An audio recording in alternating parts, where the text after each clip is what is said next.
जोंनि दिनैनि जयनिंनि गेजेरजों आरो बेजों लोगोसे सिम्बोरगाव मोननै इउथ बिपिएफ अफिस दंमोन जायनारि मोनसे आरो सिम्बोरगाव मोनसे इउथ बिपिएफ अफिस दंमोन बियो जिर' थांबाय मात्र जोङो फ्लेगल' खास्लायनो नांसै जोङो साइनबर्डल' बोस्लायनो नांसै दिनै मोननै अफिसा जिर' जाबाय हयथ' बावैसो समनि उनाव बे मोननै अफिसाव इउपिपिएलनि फिरफिला उरायनायखौ नोंथांमोना नुनो मोनसिगोन। सिम्बोरगाव आरो जायनारि प्राइमारि मोननैयाव जोङो 90% जोंहा बिपिएफ दोलोआ वार्कार दङ।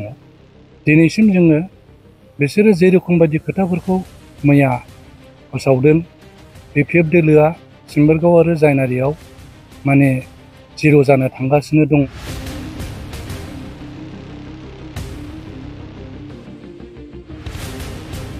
आच्छा बे समाव मिडियानिफ्राय नुजाफैनो हानाय साफ्रोमखौबो आं हामबाय। दा मैया जेनाखि इउपिपिएल दोलोनिफ्राय जे सिम्बोरगाव बाजाराव मोनसे जयनिं प्रग्राम जानानै थांबाय। दा बे प्रग्रामाव सिम्बोरगाव आरो जायनारि प्राइमारि मोननैनि जे इउथ बिपिएफनि माखासे वार्कार साधारन वार्कार बिथांमोनहा बिसोरो इउपिपिएल दोलोआव सामिल जाहैदों।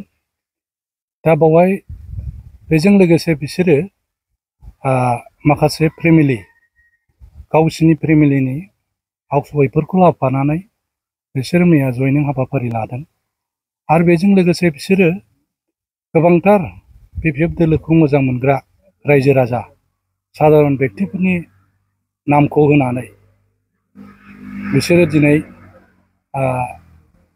बिपिएफ दोलोखौ माने मुं सुदों। दा जोङो जायनारि आरो सिम्बोरगाव बिपिएफ दोलोनि वार्कार जानानै जों बेखौनो बिखौ दिखा होदों। मानो होनबा सिम्बोरगाव आरो जायनारि प्राइमारि मोननैयाव जोङो 90% जोंहा बिपिएफ दोलोआ वार्कार दङ। दिनैसिम जोङो बिसोरो जेरोखम बायदि खोथाफोरखौ मैया फोसावदों बिपिएफ दोलोआ सिम्बोरगाव आरो जायनारियाव माने जिर' जानो थांगासिनो दङ आरो फैगौ 2025 जेनाखि बिसायख'थि बेवहाय माने इउपिपिएल दोलोआ पावाराव फैगोन होननानै बिसोर बुंथिदों। नाथाय दिनै बेफोर मिथ्या खोथा बेफोर खोथाफ्रा माने खुनु बिथा गैया। जों सिम्बोरगाव आरो जायनारि हिसाबै बिपिएफ दोलोआ जेरैबायदि स्ट्रं जाबोगासिनो दङ आरो बे फैगौ बिसायख'थियावबो जोङो देबोरगाव ब्लक हिसाबै जोङो बिपिएफ दोलो हिसाबै जोङो देरहागोना खाथां। दा बेवहाय जोंहा खुनु गोनो गोथो जानांगौनि खोथा गैया। दिनै बिसोरो साधारन रायजो राजाफोरनि गोसोखौ कनफिउसन खालामनो थाखाय बे मैयानि प्रग्रामखौ लानानै बिसोरो जे गोबांथार आननोन मानसिफोरनि नाम होनानै बिथांमोनहा दिनै मुं सुदों। नाथाय दिनै जे बेक्तिफ्रा बिसिनि मैयानि प्रग्रामाव जे बेक्तिफ्रा माने नाम होनानै बिथांमोनहा दिनै जोंनि गेजेराव फैदों। बिसोरो माने खुनु खोथा फंसे गैया जे बेक्तिया बिसिनि मुंखौ होदों बिसोरो दुखु मोनदों। दा नंखायनो जोङो खावलायदों जाहाथे बायदि जोंनि बिपिएफ दोलोनि वार्कार एबा सापर्टार बिथांमोनखौ बिसोरो नाम होलाबायनानै बिसोरो बे एखे मोनसे लाजिथाव आरो मुगैथाव मोनसे खामानि जादों आरो एसेखिनिखौनो आं बुंनो सानो। बेथ' असम्भब मोनसे पार्टिखौ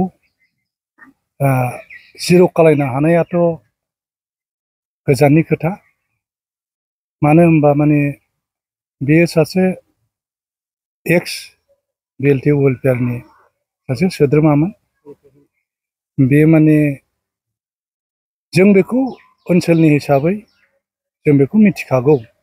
गाव जेखि बुंनानै लाया मानो बे गावनि खोथा। खिन्थु जों ओनसोलनि हिसाबै जोंहा बिनि मा क्वालिटि दं मा क्वालिटि गैया जों बेखौ मिथिगौ। दिनै बियो जथेस्थ' माने बेहा मान सनमान दंमोन बिपिएफ दोलोआव थानाय समाव। खिन्थु दिनै बियो इयुनाव मा मान सन्मान मोनगोन मोना जों बेखौ बुंस'नो हाया खिन्थु दिनै बियो मा जाहोननि थाखाय बियो इउपिपिएल दोलोआव थांनानै बियो दिनै सिम्बोरगाव प्राइमारियाव जे मोनसे जयनिं प्रग्राम खालामफैदों बेवहाय जोंहा खुनु बिपिएफ दोलो हिसाबै जों मालाबाबो दुरबल नङा आरो बियो कालेक्टरमोन होननाय जों खोनादों दा बे कालेक्टर जानाय समाव बियो गोबांथार बेबायदिनो इयुथ केम्पफोरखौ मेनटेन खालामनांगौनि दायथ'आ बिनियाव दंमोन नाथाय बेवहाय थाखा फैसानि खेलिमेलि केलेंकारियाव माबानानै बियो एक्सपेल खालामजादों आरो गावबो मैया बुंनानै लादों बे एक्सपेल खालामजानायनिफ्रायनो बियो दुखु मोननानै इउपिपिएलआव थांदों होनना बुंदों दा जों बिनि खोथानिफ्राय जों बुजिनो हायो सासे एक्टिभ वार्कारा माबा मोनसे गावनि बिखुंनि जिनिसखौ गाव नुवालासिनो बियो दिनै गावखौ माने मोजां साननानै खामानि मावोबा थिग गाब्र'हैयो दा बियो गाब्र'हैदों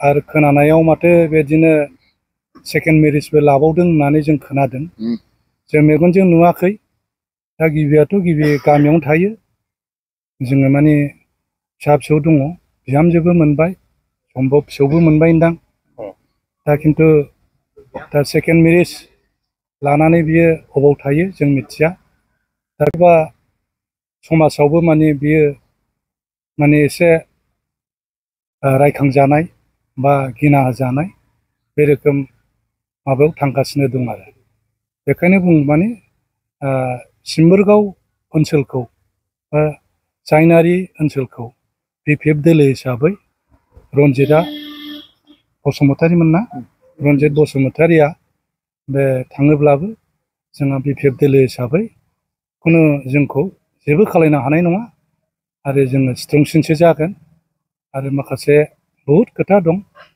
बेफोरखौ जोङो बुङाबाबो जागोन बिनि फिथाइफोरखौ गावनो गाव इयुनाव मोनलांबाय थागोन आरो जे बाथ्राया माने अनला खारियाव आगान थायै राव बेफोरखौ बुंनानै बे गावखौ क्रेडिट लानाय सारा जेबो गैया गावसिनि पार्टि लेभेलाव बेखौ पपुलारिजेसन गावखौ मुं थिसननायनि सारा जेबो नङा जोङो पार्टि हिसाबै दिनै जोङो 17-18 बोसोर जाबाय बिपिएफ दोलोआ सिम्बोरगाव मालाबाबो बे रोखोम परिबेसा फैखानाय नङा जिहेतु माने सिम्बोरगाव ओनसोलाव 40टा 45टा गामि दङ बे गामिनि रायजो राजाफ्रा दिनै बिपिएफ दोलोखौनो अनसायगासिनो दङ बावहाय बिपिएफ दोलोनि बबेबा प्राइमारि अफिस बा इयुथ अफिसाव जे साइनबर्डआ सोलायबानो जाबाय होननानै बुंदों बेफोर खोथाफ्रा खुनु बिथा गैयै खोथा बेफोर माने मालाबाबो बे जानो हाया जोङो सिम्बोरगावनि वार्कार हिसाबै जोङो जतदिन दोलोआ थागोन अतदिन जोंनि बिपिएफ दोलोनि साइनबर्ड बा फिरफिलायाबो थागोन बेथ' बहुद मोजां मानो होनबा दिनै जोङो नुबोदों थांनाय एमपि इलेक्सनाव जेरखम बायदि जोंनाव माखासे साइलेन्ट भट जे जोङो सन्देह खालायदोंमोन आसा खालायदोंमोन बिनि जों बांसिन भट मोननो हादों आरो फैगौ जे 2025आव जे बिटिसिनि जे जेनेरेल इलेक्सन जागोन बावहायथ' जोङो देरहागोना रोखाखा मानो होनबा जों दाख्लै थांनाय एमपि इलेक्सनावबो जोङो देबोरगाव ब्लक हिसाबै देरहाखानाय आरो दाबो 25आवबो बिटिसिनि इलेक्सनाव जों देरहागोना खाथां मानो होनबा माने दिनै बिपिएफ दोलोखौनो गुबुन गुबुन ओनसोल गुबुन गुबुन डिस्ट्रिक्ट गुबुन गुबुन ब्लकफ्रावबो दिनै रायजो राजाफ्रा गोबां जाथिनि हारि माहारिफ्रा दिनै लोब लोब माने बिपिएफ दोलोखौनो मोजां मोननानै फैगासिनो दं हाबफैगासिनो दं आरो दिनै समा बहुद दंबावो 2025आव मार्च एप्रिलाव जुदि इलेक्सन जायोबा दिनै दोहौआ आरो बेनिफ्राय खाथि जायोबा माने बेफोर रोखोम जयनिं प्रग्रामा जालांबाय थागोन। गामिनि रायजो गामि सिङाव थानाय साधारन रायजो राजाफ्राबो BPF दोलोखौनो माने साबसिन अनसायनानै दङ। आरो जेराव जोङो BPF दोलो हिसाबै दा आफादथ' पावारानो गैया। पावार गैयाब्लाबो जोङो खामानि जों जेबो मावनानै होनो हायाखैब्लाबो दिनै साधारन रायजो राजाया माने बुजिनानै BPF दोलोखौनो अनसायफिननाया फैगासिनो दङ। दा जोङो ओंखायनो जों बुंनो हायो फैगौ BPF 2025आव BTCनि इलेक्सनाव 40टा समस्तियाव बेवहाय माने जोङो 30टानिफ्राय बांसिन समस्तियाव जों देरहागोना रोखा आरो दा जोङो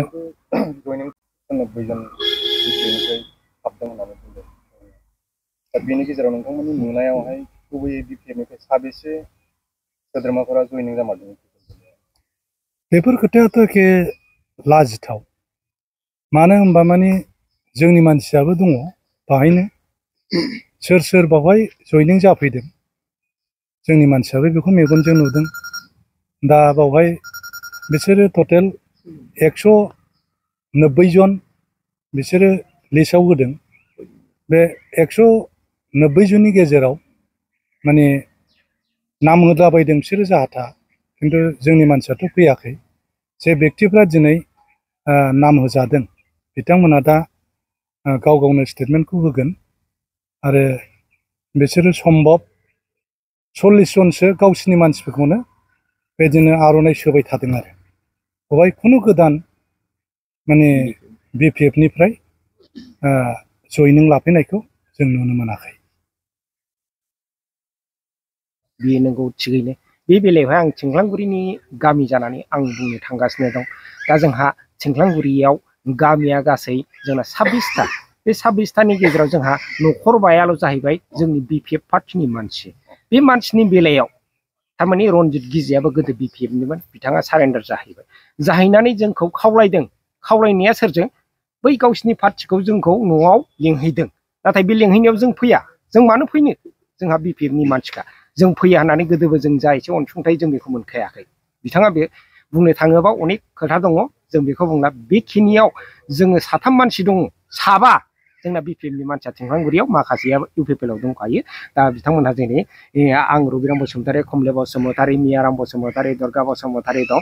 बिथांमोनखौ लिंहैया फैसा जों कमले मिया आंखौ सारेन्डार जानो बियो न'आव फैबा लिंहैबाय थायो। दा लिंहैनायजों लोगोसे जोङो फैया, खिन्थु गाव लिंहैया, सोरबा सासे गावसिनि दालालि फाथायहरो, ओमफ्राय जों फैयो। बिथाङा नांगौबा जोंजों रायज्लायफैदों आरो हायोबा बिथाङा जोंनो माखासे खिनि जोंनि डिमान्डखौ होथों होननानै बुंनायाव बिथाङा थांनो हाया। ओमफ्राय जों जयेनबो जाहैयाखै। मैयानि मिटिङावबो जोङो पाटगावआव थांदों। थांनाया UPPLनि मेम्बार दं। बे मेम्बारजों ज' जोङो पाटगावआव रायजोनि जोंहा सेलेक्सन मोनसे थायोना, रायजो फाथायजानाय ग्रुप थायोना, जों रायजोनि हिसाबै समबायाव थांबाय। मिटिं जानानै जों गारि गंसेयाव गाखोना फैदों। होमबा फन हरगासिनो दं। बिथाङा फन हरना हाब मानसिफ्रा जोंजों दंखायो, गोनां मानसिया मिटिङाव जों लिंलांखानोसै जादों आरो मेम्बारफ्रा। अके, जोंथ' खोनाजोब्बाय गासिबो बिसिनि फन हरनाय रायज्लायनाय मेम्बारा। जों फैबाय सिमरगावआव फैबा होनबाय फैदो बैयाव जाबाय। हाब जोंथ' थांनो दरखार गैया, जोङो उल्था पार्टिनि होनना मिथिखागौ, नोंथांमोनहा मानो लिंखो? ओमफ्राय जोङो रायजोनिफ्राय जोंहा खरसा हरो नालाय रायजोनो, जों बेखौ लाबाय थांबाय। जों इन्द्रानाव साहा लोंबाय माबाय जों थांबाय। बिथांमोनहा फैनानै जों नाम होफैबाय बा रनजित गिजिनो एडभान्स फन हरबाय। बेखिनियानोसै आरो जों बाहाय जयेन गैया। रनजित गिजिनि न'आव खेबनै हांख्राय हरदों, जों बाहायबो एटेन्ड गैया, जों रायज्लायहैयाखै। खाथां बे जोंना जों जेबो मिथिया, जों न'आवनो दङ। ओमफ्राय जोंनि नामा बोरै सफैखो, सोर दालालि होखो, जों बेखौ बिराद आं मैया आनसलिकनि माबाजोंबो प्राइमारिनि प्रेसिडेन्टजोंबो सेक्रेटारिजोंबो रायज्लायहरदों। नंखाया, सोर दालालिया फानखो? जोंनो दा बेखौ नांगौ। आरो जोंनावथ' मेम्बारबो गैखाया। गथा BPF होननानै जों लागोआव बालाफारायाव मेम्बारबो होखायाखै। ओमफ्राय सोर फानफैखो जोंनि नामखौ? आङो बालाफारानि। जोङो बे गुमैखौ जों गोदोनो सार होनना मानिखायोमोन, रनजित बसुमतारीखौ। दा बे फानखो ना सोर मेम्बार फानखो जों जेबो मिथिया। बिलाय नै जोंजों फैफाजोबनाय दङ। जों खुनु UPPL पार्टियावबो गैया, आरो बे पार्टिखौनो आं सैखाथारा, आरो खुनु गैया। सोर नाम होफैया बे मानसिखौ नांगौ आंनो खाथां आंना बे जेबो रायलायनाय जायाखै नामा जयनिंनि बागै? जयनिंनि सोमोन्दै आंनावबो थाङाखै आंजोंबो रायलायाखै फनबो जेबो सोमोन्दो गैया मानो बोरै नाम होखो जों बेखौसो नांगौ दा जुदि होनो मोना पार्टिखौ फाननो मोना गावस्रा फाननानै फैसा मोन्दों ना मादों दा जोंखौ फाननानै फैसा जानो हादों जोंनो बेखौसो नांगौ खाथां आङो बुंबाय जों इउपिपिएलआव गैया आरो इउपिपिएल पार्टिखौ जोंनाव हाबनोबो हाखाबावा खाथां आंना बेनोसै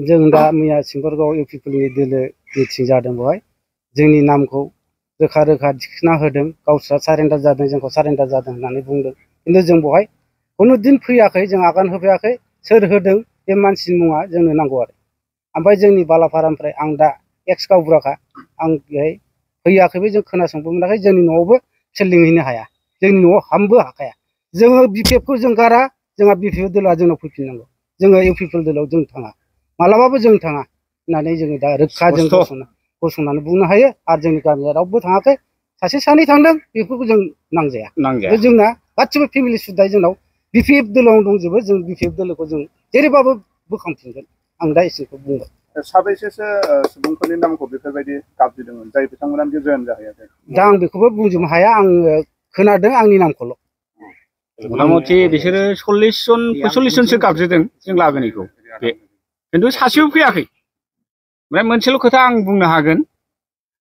गावसिनिनो मानसिखा बे आबौ जाबदाया सुदेरा माबायाव ओइ पाटगावआव आर'नाइ गानखानाय बियो बेखौनो मैया गानहोबावबाय आबौ बुंनानै बुंदों बिहा गानखानाय बेखौ मानो गानबावो दानो दहाय आंनाव न'आव फैना बुंदों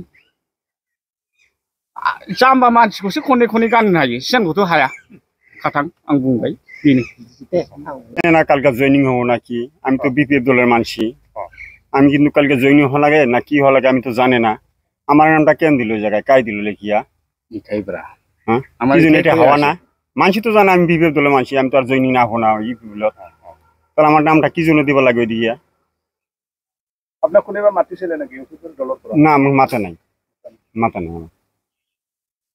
আমার নামটা তো দিছে না হওয়া